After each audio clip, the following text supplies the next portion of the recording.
Hi everyone. स्वागत है आप सबका आपके अपने चैनल केयर्स क्लासेस में।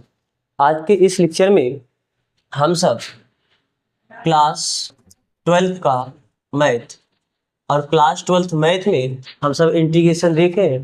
तो इंटीग्रेशन में 7.1 तक हो चुका है। आज हम सब स्टार्ट करेंगे प्रश्नावली 7.2 7.2। तो अभी तक आप 7.1 में क्या पढ़े हो? 7.1 में आपने नॉर्मल फार्मूला के बेसिस पे जितने इंटीग्रेशन थे उन सबको आप करे हो। तो हमेशा आपको वही इंटीग्रेशन नहीं मिलेंगे जो फार्मूला बेसिस होंगे, तो उनके अलावा भी कुछ इंटीग्रेशन होंगे। तो उन सबको वैसे इंटीग्रेशन को करने के लिए हम 3 मेथड देखेंगे, जिसमें आपको पहला मेथड होगा प्रतिस्थापन द्वारा समाकलन, प्रतिस्थापन विधि द्वारा समाकलन।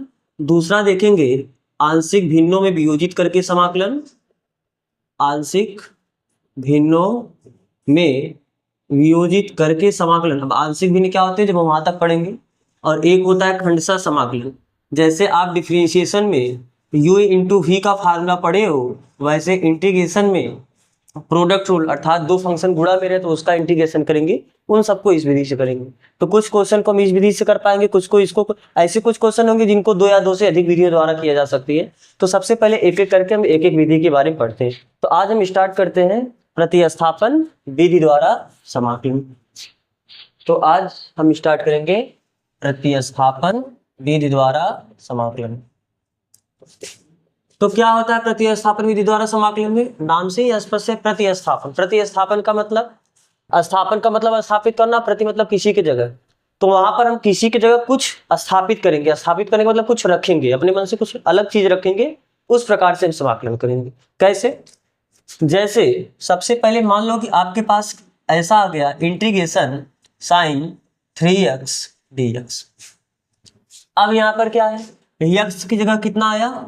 3x आया।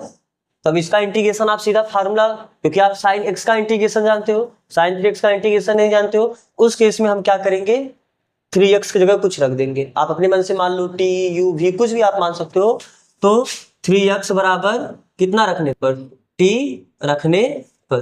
तो जब 3x बराबर t रखोगे तो हमको यहाँ पर अब dx है तो उसको भी dt के फॉर्म में लाना पड़ेगा। तो कैसे? आप दोनों साइड का डिफरेंशिएशन कर दो t के सापेक्ष। आप अगर t मानोगे तो t के सापेक्ष डिफरेंशिएशन करना, u मानोगे तो u के सापेक्ष डिफरेंशिएशन करना, जो मानोगे उसी के सापेक्ष आप डिफरेंशिएशन करना। तो जब 3x का डिफरेंशिएशन करोगे तो 3 तो कांस्टेंट है, बाहर चला जाएगा। x का डिफरेंशिएशन t के सापेक्ष, क्योंकि x का डिफरेंशिएशन एक होता है, x का डिफरेंशिएशन एक होता है, लेकिन आपको t के सापेक्ष डिफरेंशिएशन करना है तो x का फिर से करना पड़ेगा इंटू dx अपॉन dt। और t का t के सापेक्ष डिफरेंशिएशन करो, कितना हो जाएगा? 1। तो यहाँ से क्या हुआ, 3 के 3 dx अपॉन dt बराबर कितना हुआ? 1। तो क्या यहाँ से आप लिख सकते हो क्या, 3dx बराबर, ये dt उधर जाके गुणा हो जाएगा, इसे आप ऐसा लिख सकते हो। और यहाँ से आप लिख सकते हो dx बराबर कितना, dt अपॉन 3। तो अब ये जो आपको पूछा था इंटीग्रेशन साइन 3x dx, तो आप इसको कैसे लिखोगे? इंटीग्रेशन साइन 3x की जगह आपने माना कितना, t, और dx की जगह कितना आ गया, dt अपॉन 3। तो 1/3, क्योंकि इंटीग्रेशन भी कांस्टेंट अगर गुणा रहता है या भाग रहता है उसको आप बाहर कर लेते हो, तो 1/3 बाहर आ जाएगा और केवल साइन t dt। और साइन t का इंटीग्रेशन कितना होता है, माइनस कास टी, और एक कांस्टेंट जोड़ोगे c, तो कितना आ गया 1/3 माइनस कॉस टी। और टी की जगह रखना कितना है, क्योंकि आपको तो क्वेश्चन एक्स भी वेरिएबल में दिया है, आपका वेरिएबल यहाँ पर टी है, तो टी की जगह आपको रखना पड़ेगा 3x प्लस। बात समझ में आ रहा है ना? तो पहले हम इस तरीके के हम क्या करेंगे, प्रतिस्थापन करेंगे। तो सबसे पहले, क्योंकि प्रतिस्थापन में बहुत सारा आपको टेक्निक सीखना है कि कब क्या रखेंगे, हमेशा जो यक्स जो आएगा केवल उसी को आप नहीं रखोगे, तो कभी कभी वैसा। तो सबसे पहले हम लोग क्या करते हैं, यक्स की जगह यदि एक ऐसा फंक्शन आए जिसका पावर 1 हो, क्योंकि वो रिजल्ट आपको डायरेक्ट याद रखना है, तो सबसे पहले उसके बारे में बात कर लेते हैं।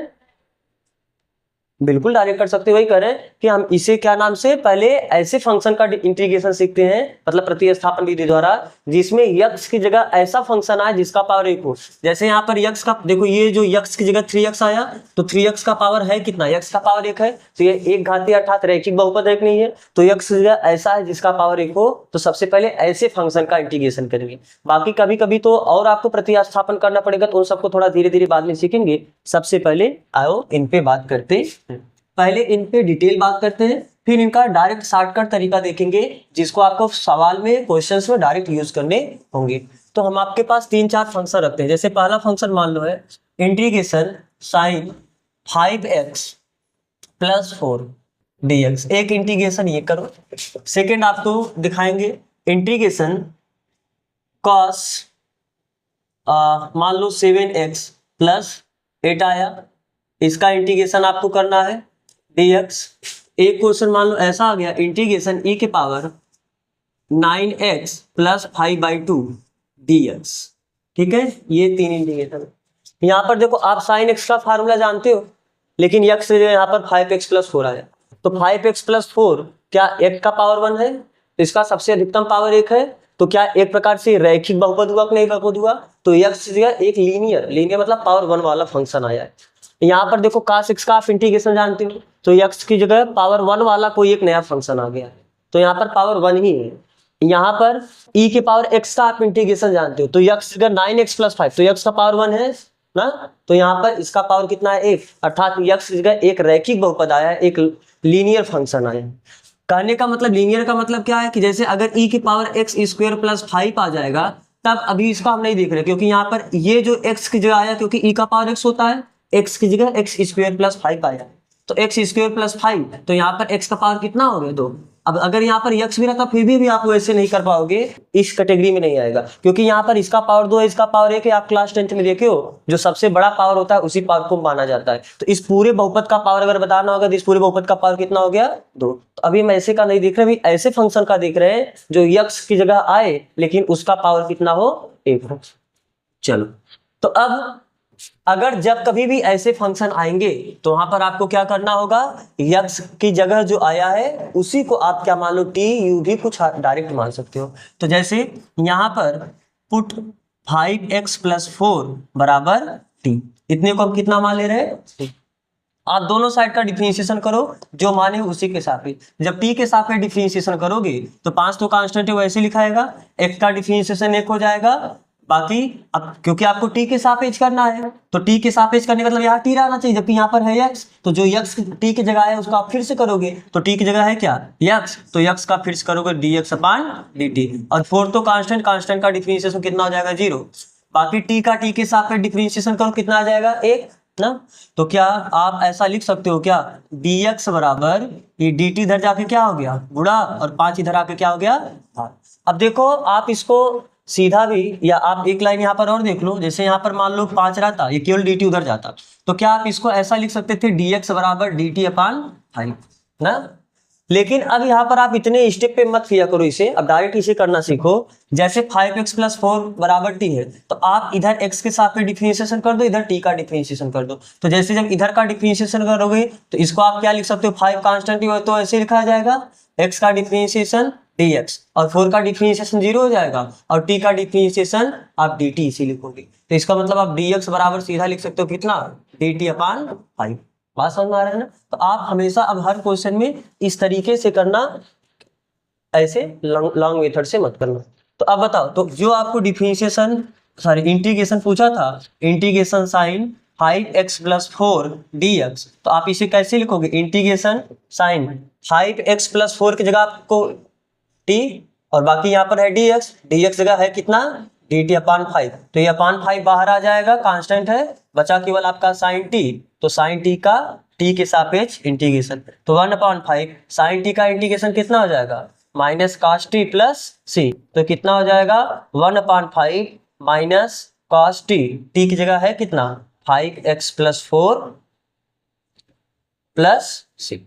बात समझ में आ रहा है ना। अब देखो आप इसे, ये अगर जब x की जगह पावर 1 वाला फंक्शन आए, यहाँ पर जो x की जगह है पॉलिनोमियल फंक्शन ही आया है, ऐसा पॉलिनोमियल फंक्शन जिसका पावर 1 है, तो अगर जब x की जगह पावर 1 वाला फंक्शन आए तब उसका डायरेक्ट भी आप इंटीग्रेशन कर सकते हो। कैसे? आप इसने पूरे को मान लो, कुछ अपना मान लो x, पूरे को मान लो x, तो sin x का इंटीग्रेशन कितना होता है? Minus cos x। तो sin x का इंटीग्रेशन कितना हो जाएगा? माइनस कास x, लेकिन x की जगह है कितना? 5x प्लस 4 ना। अब जैसे अगर डिफरेंशिएशन जमा करते तो जो x जगह आता था इनटू करके उसका डिफरेंशिएशन फिर करते थे, लेकिन जब इंटीग्रेशन आएगा तो जब x की जगह जो आएगा उसके डिफरेंशिएशन का भाग देना। आप बात समझ में आ रहा है ना? तो आपको भाग देना है, केवल इतने पे आंसर नहीं छोड़ना है, अभी आपको भाग देना है। किसका भाग देना है? जो x की जगह आया है उसके डिफरेंशिएशन का। याद रखना, जो x की जगह आया उसके डिफरेंशिएशन का। तो x की जगह है कितना? 5x प्लस 4, तो 5x प्लस 4 का डिफरेंशिएशन करोगे, 5x प्लस 4 का डिफरेंशिएशन करोगे 5, x का डिफरेंशिएशन 1 और 4 का डिफरेंशिएशन 4 कांस्टेंट, उसका डिफरेंशिएशन 0 हो जाएगा। तो केवल कितना आ गया? अपान 5। और अभी एक कांस्टेंट जोड़ोगे c, तो क्या यही आपका आया था? माइनस कास 5x प्लस 4 अपान 5 प्लस c। तो आप डायरेक्ट भी ये सबका कर सकते हो। बात समझ में आ रहा है ना? चलो, तो अब ये दूसरा देखते हैं हम। अभी याद रखना, x की जगह केवल ऐसा फंक्शन है जिसका पावर कितना हो? 1 हो ना। अब आप इसका इंटीग्रेशन करते हैं। इसमें आप x की जगह आया कितना? क्योंकि आप cos x का इंटीग्रेशन जानते हो, x की जगह 7x प्लस 8 आया, तो क्या इसका पावर 1 है कि नहीं है? पावर 1 है, तो पावर 1 है तो आराम से इसी को आप t मान लो। कितने को? 7x प्लस 8 बराबर मान लो कितना? t, माना इतना बराबर t। अब दोनों साइड का डिफरेंशिएशन करो। 7 को कांस्टेंट है, जब कोई कांस्टेंट किसी फंक्शन के साथ रहता है तो उसको वैसे लिख दो, तो उसका डिफरेंशिएशन 0 नहीं कर दो। इसका डिफरेंशिएशन 0 होगा क्योंकि ये अलग है, इसके साथ कोई फंक्शन वेरिएबल नहीं है, लेकिन इस कांस्टेंट के साथ एक वेरिएबल है। तो जब कांस्टेंट वेरिएबल इनटू में रहते हैं तो कांस्टेंट को आप वैसे लिख लो। x का डिफरेंशिएशन कितना हो जाएगा? x का डिफरेंशिएशन dx हो जाएगा।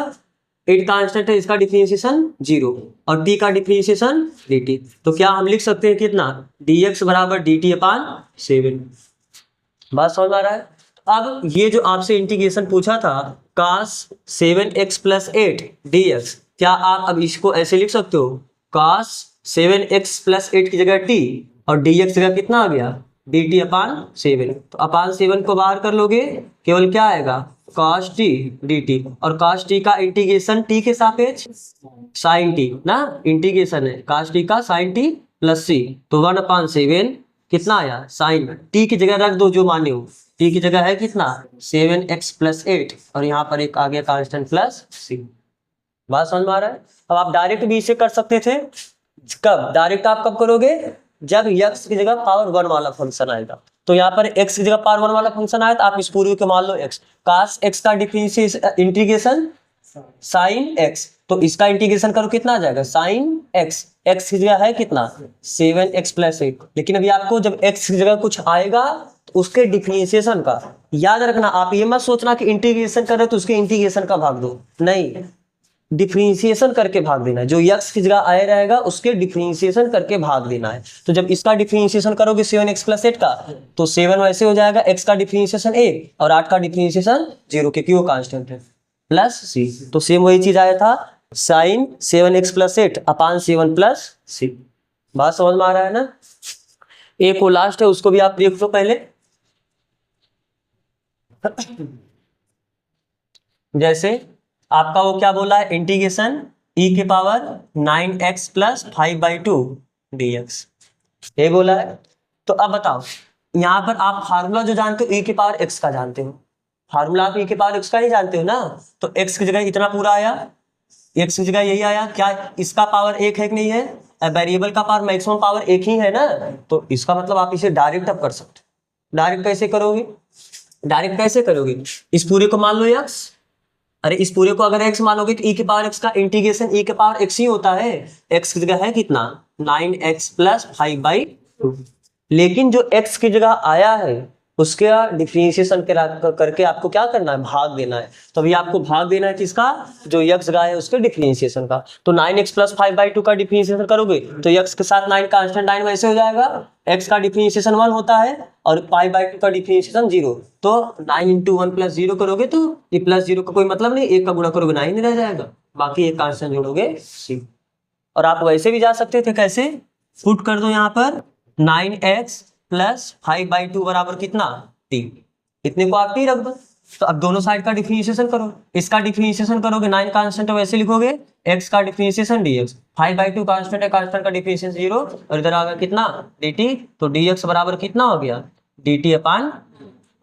तो अब यहां से आप क्या लिख सकते हो, इसको e के पावर इतने को आपने मान लिया t और dx जगह आपका कितना आ गया dt अपान 9, तो 1/9 कांस्टेंट है बाहर लो, e की पावर t dt और e की पावर t का डिफरेंशिएशन e की पावर t का इंटीग्रेशन e का पावर t ही होता है, तो ये कितना हो गया e का पावर t और एक कांस्टेंट जोड़ोगे c, तो ये कितना हो गया 1/9 e का पावर t और t की जगह है कितना 9x plus 5/2 plus constant c, क्या वही चीज है।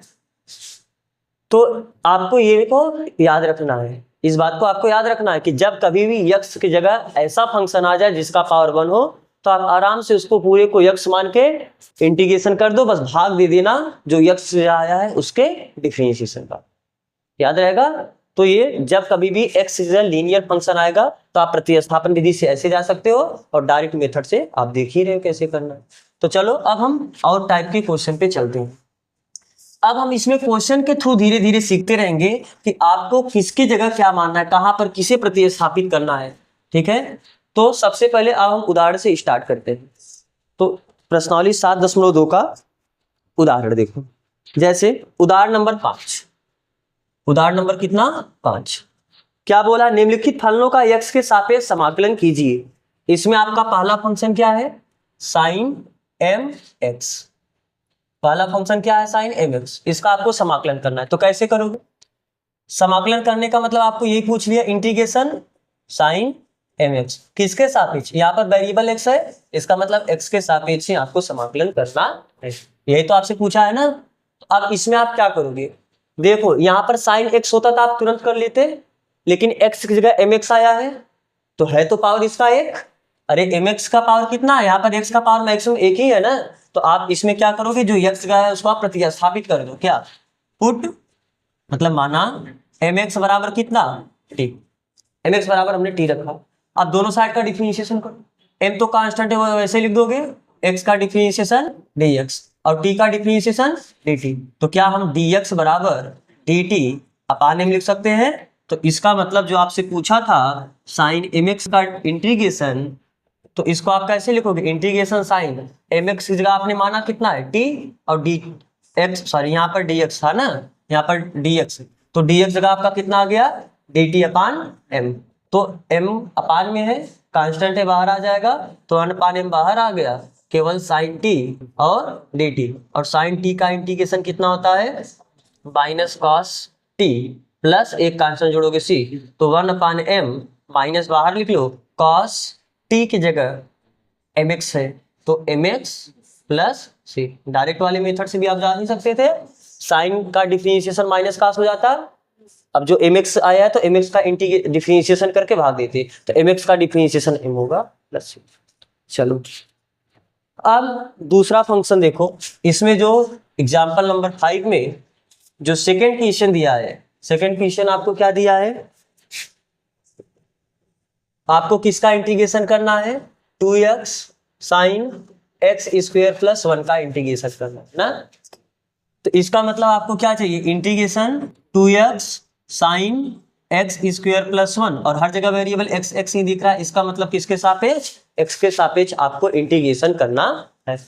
अब यहाँ पर देखो क्या आपको, क्योंकि आप साइन x का इंटीग्रेशन जानते थे, यहाँ पर x जो है इसका पावर 2 आया, तो जब x की जगह कुछ और पावर वाला आएगा तो आपको कहीं ना कहीं ऐसा कुछ व्यवस्था सवाल में ही दिया रहेगा कि उसका डिफरेंशिएशन करोगे तो डिफरेंशिएशन वाला पार्ट कहीं दूसरी जगह रहेगा।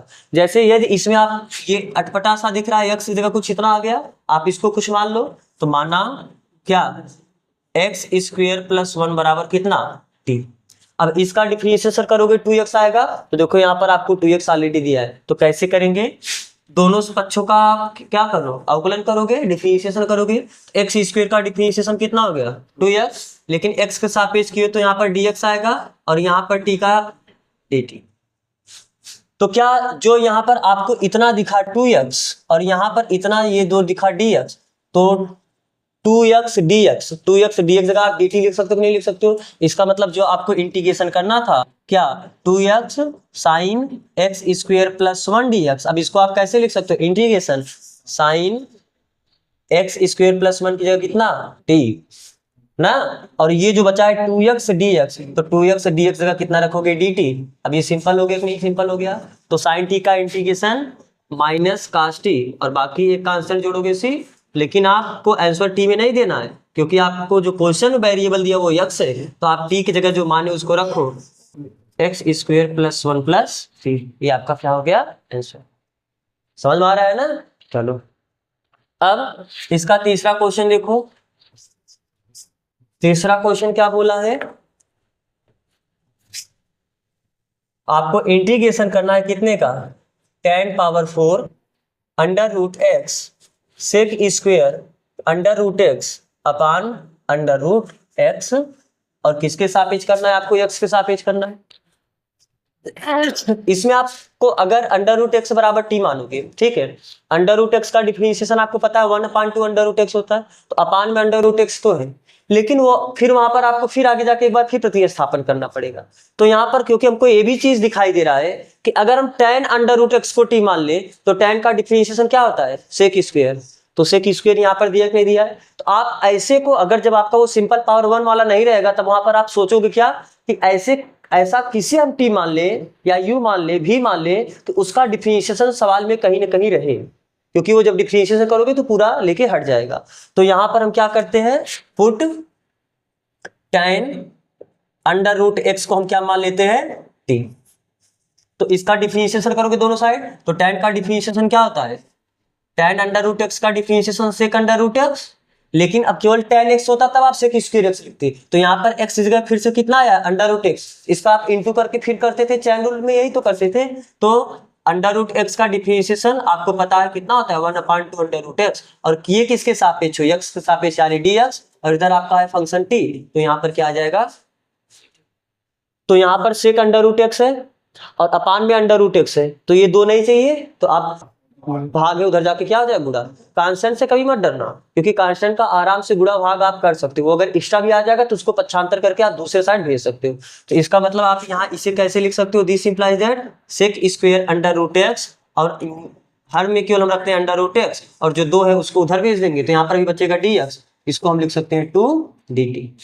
तो जो आपसे ये पूछा था इतने का integration, this implies that integration tan power 4 under root x sec square under root x upon under root x dx। अब इसको हम कैसा लिख सकते हैं, इंटीग्रेशन, देखो क्या ये tan अंडर रूट एक्स, क्योंकि tan पावर 4 का मतलब क्या है tan अंडर रूट एक्स का पावर 4, और tan अंडर रूट एक्स को आपने माना कितना है t, तो क्या ये इतने की जगह आप लिख सकते हो t का पावर 4, बाकी इतने की जगह आपका आया कितना है 2 dt। देखो sec under root x upon under root x dx, इतने की जगह आप 2 dt रख सकते हो नहीं, तो इतने की जगह हम रख देंगे कितना 2 dt। अब आपको 2 कांस्टेंट है वो तो बाहर आ जाएगा, तो केवल होगा कितना t का पावर 4 dt। अब ये इंटीग्रेशन, अब तो ये सिंपल बन गया कि नहीं बन गया, t के पावर 4 का t के सापेक्ष इंटीग्रेशन करो कितना आ जाएगा, t के पावर 5.5 है, क्योंकि जब x पावर n टाइप कराता है तो n+1 अपान n+1 ना, तो t का पावर n+1 4+1 करोगे 5/5, और एक कांस्टेंट जोड़ोगे किसी, लेकिन आपको आंसर t में नहीं देना, वेरिएबल तो आपका x दिया था, तो आपको जो t की जगह माने उसको रख देना। तो इसका मतलब आपका जो फाइनली आंसर आ गया कितना 2 × t की जगह है कितना tan अंडर रूट एक्स, और इसका पावर कितना करना 5, तो पावर 5/5 प्लस c, ये आपका क्या हो जाएगा आंसर। बात समझ आ रहा है ना, कोई दिक्कत नहीं है किसी को। चलो, तो अगर कभी भी ऐसा फंक्शन आ जाए जब आपको वहां पर ना समझ में आए, यहाँ पर तो पावर 1 वाला नहीं दिया है, तब उसके लिए आप क्या करोगे, ऐसे को कुछ टी मानना यू मानना भी मानना कि जिसका डिफरेंशिएशन कहीं न कहीं सवाल में कुछ न कुछ दिया हो। चलो अब अगला क्वेश्चन देखो, इसी का उदाहरण नंबर 5 का चौथा, उदाहरण नंबर 5 का चौथा क्वेश्चन। इसमें आपको क्या दिया है, इंटीग्रेशन करना है, कितने का इंटीग्रेशन करना है, sign tan inverse x upon 1 + x square, और किसके सापेक्ष, ये तो आप खुद जानोगे x के सापेक्ष। अब यहाँ पर क्योंकि किसको माने टी या यू भी जो भी ऐसे फंक्शन को मानोगे जिसका डिफरेंशिएशन कहीं ना कहीं सवाल में हो। तो क्या आपको पता है tan इनवर्स x का डिफरेंशिएशन 1/1 प्लस एक्स स्क्वायर होता है। तो अपान में 1 प्लस एक्स स्क्वायर दिया है तो आप उसी को टी मानो। तो यहाँ पर आप क्या करोगे, माना tan इनवर्स x बराबर टी, तो डिफरेंशिएशन करो। tan इनवर्स x का डिफरेंशिएशन 1/1 प्लस एक्स स्क्वायर होता है, फार्मूला याद है आपको। तो इसका डिफरेंशिएशन कितना हो जाएगा 1/1 प्लस एक्स स्क्वायर। यहाँ पर वेरिएबल है x तो इधर कितना हो जाएगा dx, और यहाँ पर वेरिएबल है t तो ये कितना हो जाएगा dt। तो क्या dx अपान 1 प्लस एक्स स्क्वायर की जगह आप dt रख सकते हो कि नहीं रख सकते हो। तो अब ये क्वेश्चन आपका कैसा हो गया, this implies that sine tan inverse x upon 1 plus x square dx, इसको हम कैसे लिख सकते हैं, integration sine tan inverse x की जगह कितना आ गया t, और ये dx अपान 1 प्लस एक्स स्क्वायर की जगह कितना आ जाएगा dt। तो अब ये कितना हो जाएगा, अब साइन t का तो आप जानते हो कितना, minus cos t plus c। तो माइनस cos t की जगह जो माने हो आप उसे रखोगे tan इनवर्स x, और एक कॉन्सेप्ट आपका ये प्लस सी। सही है, आगे चले, चलो मिटा दे इसे। अब आओ एग्जाम्पल नंबर 6 पे चलते हैं। किस पे चलते हैं, एग्जाम्पल नंबर 6। तो आपका एग्जाम्पल 6 क्या बोल रहा है, एग्जाम्पल 6 का फर्स्ट क्वेश्चन क्या है, निम्नलिखित समाकलनों को ज्ञात कीजिए। पहला समाकलन आपको क्या दिया है, साइन का power 3x cos square x dx। अब यहां पर ध्यान से देखो, क्योंकि आपको साइन और कास में एक चीज पता है कि साइन का डिफरेंशिएशन कास होता है और कास का डिफरेंशिएशन साइन। प्लस माइनस हम नहीं उसे ध्यान दे रहे हैं क्योंकि वो तो कांस्टेंट जैसा ही होता है, उसके लिए आपको टेंशन लेने का कोई बात नहीं। तो यहाँ पर क्योंकि देखो क्या हम इसे ऐसा लिख सकते हैं, साइन पावर 3x को हम ऐसा लिख दें sine x into sine square x, क्योंकि इसका पावर 1 इसका पावर 2 फिर से मिलकर पावर 3 हो जाएगा। और यहाँ पर अभी आपका है कितना, cos स्क्वेयर x dx। तो अगर आप cos x को t मानोगे तो उसका डिफरेंशिएशन साइन बैठा है, क्योंकि अभी आपको यही बताया ना कि आप अगर जब सिंपल ना रहे तो आप ऐसा सोचो कि ऐसा किसको हम t मान ले, उसका डिफरेंशिएशन सवाल में ही कहीं न कहीं हो। तो यहाँ पर अगर cos x को t मानोगे तो उसका डिफरेंशिएशन साइन रह जाएगा, लेकिन फिर ये तो बचा रहेगा। तो साइन स्क्वायर को तो cos स्क्वायर में बदल सकते हैं।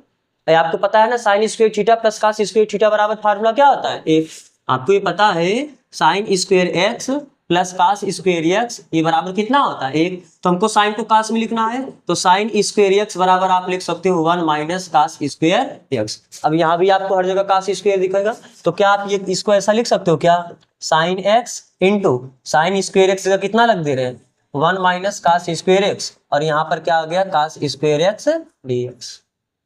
बात समझ में आ रहा है। तो अब इसको हम और एक लाइन सिंपल कर दो, साइन x अगर इसका मल्टीप्लाई इसमें करो कितना आ जाएगा cos स्क्वायर x, और इसका मल्टीप्लाई इसमें करोगे cos square x cos power 4x। अब सीधा इसमें cos x t मानो sin x dx हट जाएगा। तो यहाँ पर आप क्या पुट करोगे, cos x बराबर कितना t, तो cos x का डिफरेंशिएशन कितना होता है माइनस sin x dx बराबर dt, जबकि हमको केवल sin x और dx मिला है तो माइनस हटाना पड़ेगा, तो ये माइनस आप उस साइड लगा दो। तो आप इसे लिख सकते हो कितना साइन x dx बराबर माइनस dt। तो अब ये जो इंटीग्रेशन आपको मिला था क्या, sine x into cos square x माइनस cos पावर 4x dx, ये कैसा हो जाएगा इंटीग्रेशन साइन x dx का हम कितना लिख देंगे माइनस dt। तो अब यहाँ पर क्योंकि आपने cos x को t माना है तो जब cos स्क्वायर है मतलब t स्क्वायर हो जाएगा, माइनस cos पावर 4 है मतलब t का पावर, क्योंकि cos की जगह आपको t रखना है ना, तो अगर cos का पावर 4x था cos पावर 4x है तो cos की जगह आप t रखोगे, t का पावर 4 हो जाएगा। बाकी sin x dx जगह है कितना माइनस dt, तो हम माइनस को बाहर लगा देते और ये आपका हो गया कितना dt। तो अब इसका इंटीग्रेशन करना होता तो आप कैसे इंटीग्रेशन करते, इसका अलग और इसका, क्योंकि जब प्लस माइनस से अलग होता है तो आप अलग अलग करते हो कि नहीं करते हो, तो माइनस तो बाहर है ही, और टी स्क्वायर का आप अलग इंटीग्रेशन करो t के सापेक्ष माइनस t के पावर 4 का आप अलग इंटीग्रेशन करो, तो कितना आ गया माइनस t स्क्वायर का डिफरेंशिएशन कितना हो जाएगा t की power 3/3 x power n type से, माइनस इसका कितना आ जाएगा t का पावर 5/5, बाकी एक कांस्टेंट जोड़ोगे c, तो माइनस t का वैल्यू रख देना, तो t की जगह है कितना cos f, तो कितना आ गया cos पावर 3x, क्योंकि t का पावर 3 करोगे तो cos का पावर 3, तो cos पावर 3x अपान 3 माइनस cos पावर 5x अपान 5 प्लस 3। अब माइनस का चाहे आप अंदर मल्टीप्लाई कर सकते हैं, तो आप ऐसे भी आंसर छोड़ सकते। आगे चले, समझ में आ रहा है ना, दिक्कत नहीं है किसी को कहीं। चलो फिर एग्जाम्पल नंबर 2 हम सब अब अगली क्लास में करेंगे। उससे पहले आपको कुछ 4 फार्मूला भी निकलवाना होगा।